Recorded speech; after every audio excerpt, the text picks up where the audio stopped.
Hello students. इस lecture में हम देखेंगे एक नया कंसेप्ट। उसका नाम है law of transmissibility.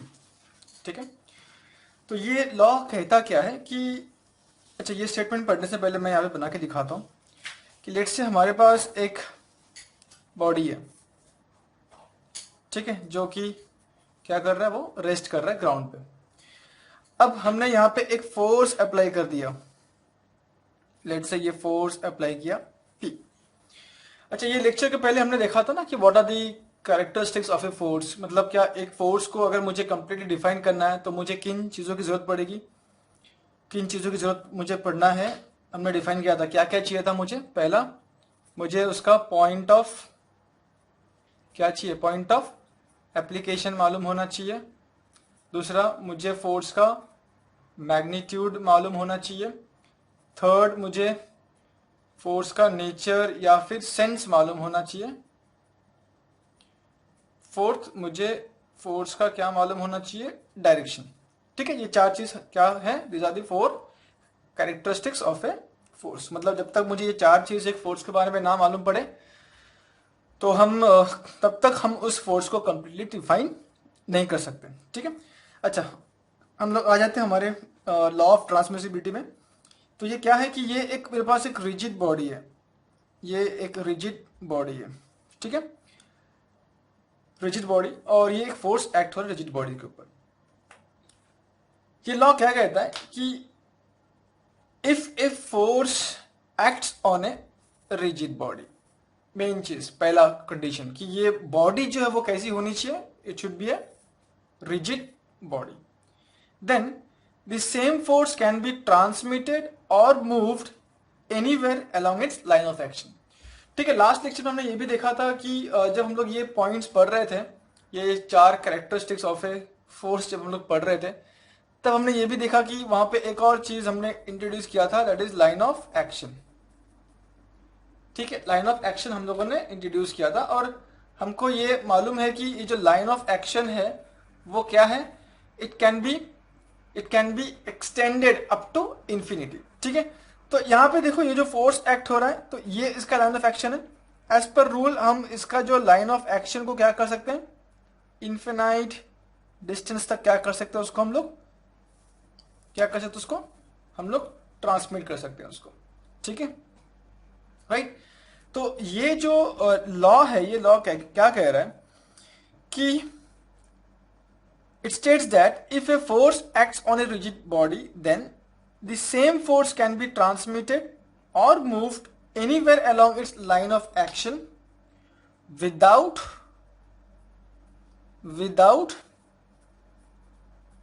changing its magnitude, and effect on the body, ठीक है, राइट। तो हम क्या कर सकते हैं, हम इस फोर्स को, ये जो फोर्स P है, इस फोर्स को कहीं पर भी, ये जो उसका लाइन ऑफ एक्शन है, ये जो हमारा, इसको हम क्या कहते हैं, this is known as what, line of action. क्या कहते हैं हम, लाइन ऑफ एक्शन। तो हम इस फोर्स को इस लाइन ऑफ एक्शन के ऊपर किधर भी प्लेस कर सकते हैं, लेकिन हमें ध्यान क्या देना है कि without changing its magnitude and its effect on the body, हम उसका इफेक्ट चेंज नहीं कर सकते। ठीक है, तो एक काम करते हैं, अभी यहाँ पे फोर्स कहाँ पे एक्ट हो रहा है, यहाँ पे एक्ट हो रहा है। ठीक है, लेट्स से अगर मेरा इसका P का वैल्यू है लेट्स से 10 न्यूटन, और इसका इफेक्ट क्या है, ये फोर्स की वजह से ये बॉडी पे क्या इफेक्ट हो रहा है, तो हमारा जो बॉडी है वो इस फोर्स की वजह से कहाँ पे मूव हो रहा है, कहाँ पे मूव होगा, राइट साइड में मूव होगा। ठीक है, तो ये राइट साइड में मूव होना जो है वो इस फोर्स का इफेक्ट है ऑन बॉडी। अब जब मैं ये लॉ ऑफ ट्रांसमिसिबिलिटी यूज करता हूं यहां पे, तो मैं ये लॉ ऑफ ट्रांसमिसिबिलिटी यूज करके मैंने ये पूरा जो मेरा फोर्स है उसको यहां से उठाया और लाइन ऑफ एक्शन में यहां पे मैंने क्या किया, उसको प्लेस कर दिया P without changing its magnitude. इसका कितना रहेगा मैग्नीट्यूड, 10 न्यूटन, जो 10 था 10 न्यूटन, राइट। तो यहां से यहां पे शिफ्ट होने के बाद उसका जो मैग्नीट्यूड है वो सेम है। अब चेक करो कि यहां से यहां पे शिफ्ट होने के बाद इस फोर्स का इफेक्ट इस बॉडी पे क्या होगा।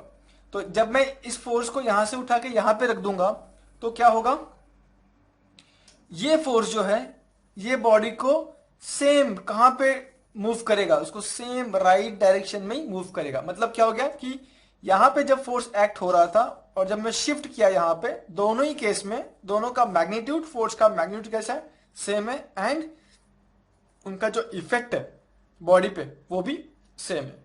ठीक है, तो ये जो है ना, ये लॉ जो है, लॉ ऑफ ट्रांसमिसिबिलिटी, वो काफी यूज होने वाला है फ्यूचर में जब हम लोग मोमेंट्स पढ़ेंगे, मोमेंट निकालते वक्त। तब याद रखना इस बात को कि जब भी हम फ्यूचर में ये पढ़ेंगे मोमेंट, तब ये लॉ ऑफ ट्रांसमिसिबिलिटी बहुत यूज होगा।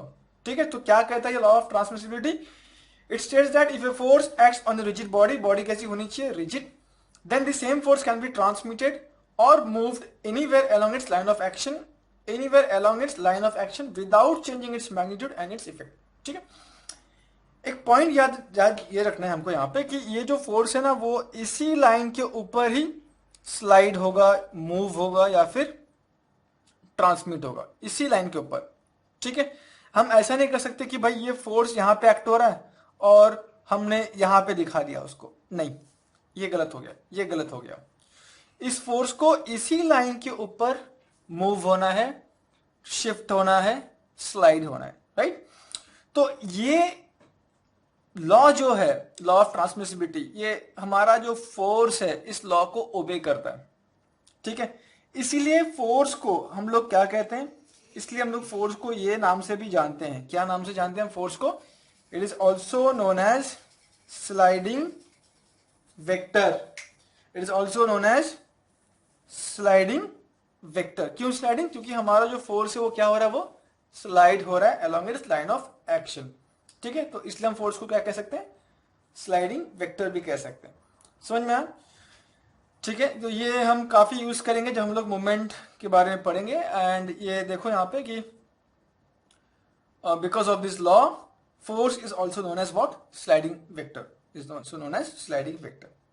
ठीक है, अब हमको इसका लिमिटेशन देखना है, लिमिटेशन पढ़ना है इसका, limitation of law of transmissibility. इसका लिमिटेशन क्या क्या है, मतलब कहां पे ये लॉ यूज नहीं होता। ठीक है, फर्स्ट पॉइंट देखो, अगर लेट्स से मैं ये फर्स्ट पॉइंट इसको मैं दूसरे पेज में बनाता हूं। ठीक है, let's say first case, let's say हमारे पास एक इलास्टिक बॉडी है, रिजिड बॉडी नहीं, इलास्टिक बॉडी। अच्छा, रिजिड बॉडी किसे कहते हैं, रिजिड बॉडी, रिजिड बॉडी किसे कहते हैं, रिजिड बॉडी वो बॉडी है which does not change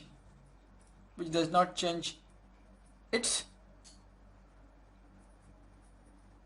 shape और size। ठीक है, रिजिड बॉडी किसे कहते हैं, rigid bodies are those bodies which does not change its shape और साइज, उसे क्या कहते हैं हम लोग, रिजिड बॉडीज। ठीक है, तो इस वक्त हम लोग क्या करेंगे, हम लोग यहाँ पे एक इलास्टिक बॉडी लेंगे। कैसा बॉडी ले रहे हैं, इलास्टिक बॉडी। ठीक है, तो इस पे लेट से मैंने एक फोर्स अप्लाई कर दिया P of 10 Newton, elastic body है। अब इस फोर्स की वजह से क्या होगा, यहां पे ये जो पोर्शन है वो क्या होगा, यहां पे ऐसे दब जाएगा, ये पोर्शन यहां पे दब जाएगा, ऐसे दब जाएगा, राइट।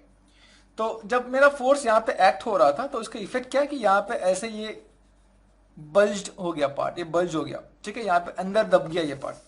ठीक है, और अगर मैं लॉ ऑफ ट्रांसमिसिबिलिटी यूज करूं, यूज करने के बाद ये उसका लाइन ऑफ एक्शन है फोर्स का, इस फोर्स को उठा के अगर मैं यहां पे प्लेस करता हूं, सेम वैल्यू P कितना, 10 न्यूटन। ठीक है, मैं यहां पे प्लेस करता हूं, प्लेस करने के बाद अब यहां पे हम लोग क्या देखेंगे कि यहां पे जो इसका इफेक्ट है, इफेक्ट चेंज हो रहा है। अब यहां पे ये पोर्शन कैसा होगा, ऐसा बल्ज आउट हो जाएगा। ये पोर्शन क्या होगा, ऐसा बल्ज्ड आउट हो जाएगा। और यहाँ पे क्या हो गया, ये दब गया था अंदर। ठीक है, जस्ट इमेजिन करो अगर कोई तुम एक रबर ले लिए, इरेजर को जब तुम यहाँ से प्रेस करोगे तो क्या होगा, वो यहाँ पे डिप्रेशन आ जाता है यहाँ पे, राइट। और जैसे आगे से खींचोगे तो यहाँ पे ये पोर्शन बाहर निकल जाता है, राइट। तो जब मेरा फोर्स यहाँ पे एक्ट हो रहा था, इसका इफेक्ट अलग था, और जब मैंने उसको लॉ ऑफ ट्रांसमिसिबिलिटी यूज करके यहाँ पे लेके आया, तब इसका इफेक्ट अलग हो रहा है। तो इफेक्ट जो है मेरा क्या हो रहा है, चेंज हो रहा है। इफेक्ट क्या हो रहा है, चेंज हो रहा है। लेकिन एज पर डेफिनेशन क्या था कि without changing its magnitude and effect on the body. ठीक है, तो इससे मुझे ये मालूम पड़ रहा है कि अगर मेरा बॉडी इलास्टिक बॉडी है, उस केस में लॉ ऑफ ट्रांसमिसिबिलिटी को हम अप्लाई नहीं कर पाएंगे। ठीक है, ये फर्स्ट लिमिटेशन। सेकेंड लिमिटेशन क्या है इसका, कि लेट्स से मेरे पास एक रिजिड बॉडी है, मेरे पास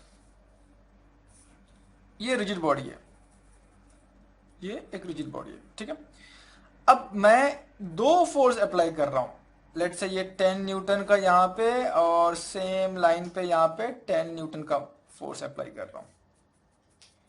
तो ये दो फोर्स जो है वो क्या है, ये दोनों फोर्स कंप्रेसिव फोर्स है, इसको कंप्रेस कर रहा है। ठीक है, तो इसका इफेक्ट क्या है अभी, to compress the body, to compress the body. किसका इफेक्ट है ये फोर्स का इफेक्ट है बॉडी के ऊपर, क्या है, to compress the body, right. ठीक है, और अगर लेट से मैंने लॉ ऑफ ट्रांसमिसिबिलिटी यूज किया, मैं यहां बना रहा हूं फिर से, लॉ ऑफ ट्रांसमिसिबिलिटी यूज करके मैं क्या कर रहा हूं, ये फोर्स को यहां पे शिफ्ट कर रहा हूं, ये फोर्स को यहां पे शिफ्ट कर रहा हूं, तो कैसे नजर आएगा मुझको, ये 10 यहां पे आ जाएगा, तो लेट से ये 10 ऐसा दिखेगा हमको, 10 न्यूटन। ठीक है, और ये फोर्स, ये वाला फोर्स यहां पे आ जाएगा, तो ये क्या हो जाएगा, ये भी 10 न्यूटन। दोनों का मैग्नीट्यूड सेम है, हमने लॉ ऑफ ट्रांसमिसिबिलिटी यूज करके क्या किया, दोनों को चेंज कर दिया along its line of action, along its line of action. याद रखना कि फोर्स जो स्लाइड होगा, मूव होगा, यहां से वहां पे जो जंप मारेगा force, that will be always along its line of action, वो लाइन ऑफ एक्शन को नहीं छोड़ेगा। ठीक है, अच्छा यहां पे आ जाओ। तो अभी इसका इफेक्ट क्या है कि पहले ये दोनों फोर्स कंप्रेस कर रहा था, अभी ये दोनों फोर्स क्या कर रहा है, खींच रहा है। तो यहां पे क्या होगा, यहां पे खींच रहा है तो क्या होगा, यहां पे टेंसाइल, या फिर मैं ऐसे बोलूं टेंसाइल नहीं, यहां पे क्या होगा, बॉडी के अंदर टेंशन क्रिएट हो जाएगा। इस बॉडी के अंदर क्या होगा, टेंशन क्रिएट होगा, राइट। यहां पे क्या हो रहा है, कंप्रेस हो रहा है, यहां पे क्या हो रहा है, टेंसाइल हो रहा है। या फिर मैं इसको ऐसे बोलूं, एक और वर्ड यूज करूं कि यहां पे मैं क्या कर रहा हूं, बॉडी को स्ट्रेच कर रहा हूं, बॉडी को मैं क्या कर रहा हूं, स्ट्रेच कर रहा हूं। ठीक है, तो यही फोर्स जो यहां पे था, तो बॉडी कंप्रेस हो रहा था, यही फोर्स जब मैंने लॉ ऑफ ट्रांसमिसिबिलिटी यूज किया तो बॉडी मेरा स्ट्रेच हो रहा है। ठीक है, तो दो केस में मेरा लॉ ऑफ ट्रांसमिसिबिलिटी यूज नहीं होगा। पहला केस में क्या है कि इफ, पहला केस क्या होगा, if body is an elastic body, right, elastic body, या फिर प्लास्टिक बॉडी। ठीक है, तो ये सिर्फ किस में काम करेगा, सिर्फ रिजिड बॉडीज में काम होता है। पहली बात कि अगर बॉडी रिजिड बॉडी नहीं है, इलास्टिक बॉडी है या फिर प्लास्टिक बॉडी, तो उसमें क्या होगा, ये लॉ ऑफ ट्रांसमिसिबिलिटी यूज नहीं होगा, क्योंकि उसका इफेक्ट चेंज हो जाएगा आफ्टर ट्रांसमिटिंग। सेकेंड क्या है कि if there are two forces acting collinear, if two forces are acting collinear, मतलब क्या हो गया, एक ही लाइन के ऊपर दो फोर्स अगर एक्ट हो रहा है, हम क्या कहते हैं, ऐसे फोर्स हम क्या कहते हैं, collinear forces. So if two forces acting collinearly, तब क्या होगा, तब मेरा लॉ ऑफ ट्रांसमिसिबिलिटी फेल हो जाएगा। क्यों, क्योंकि इसमें भी क्या हो रहा है, इफेक्ट क्या हो रहा है, इफेक्ट मेरा चेंज हो रहा है। ठीक है, इसमें भी क्या हो रहा है, इफेक्ट चेंज हो रहा है। पहले यहां पे क्या था, कंप्रेस हो रहा था, अभी फिर क्या हो रहा है, यहां पे स्ट्रेच हो रहा है। So these are the two limitations of law of transmissibility. ठीक है,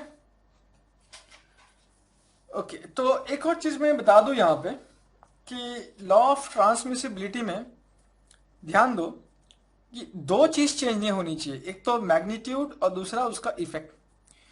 तो जब हम लोग यहां से यहां पे शिफ्ट किए फोर्स को along its line of action, तो जो मैग्नीट्यूड था वो तो सेम था 10-10, इफेक्ट भी सेम था।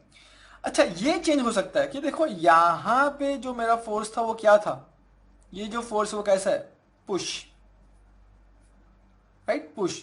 यहां पे क्या हो गया, ये सेम फोर्स पुल हो गया। तो इसमें जो है ना फोर्स का जो नेचर है, नेचर चेंज हो सकता है या फिर चेंज हो ही जाएगा, नेचर चेंज हो जाएगा।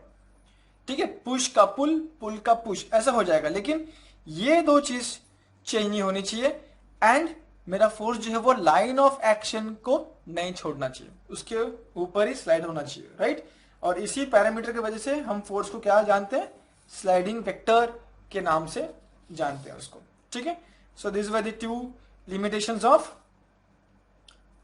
Law of transmissibility. ओके।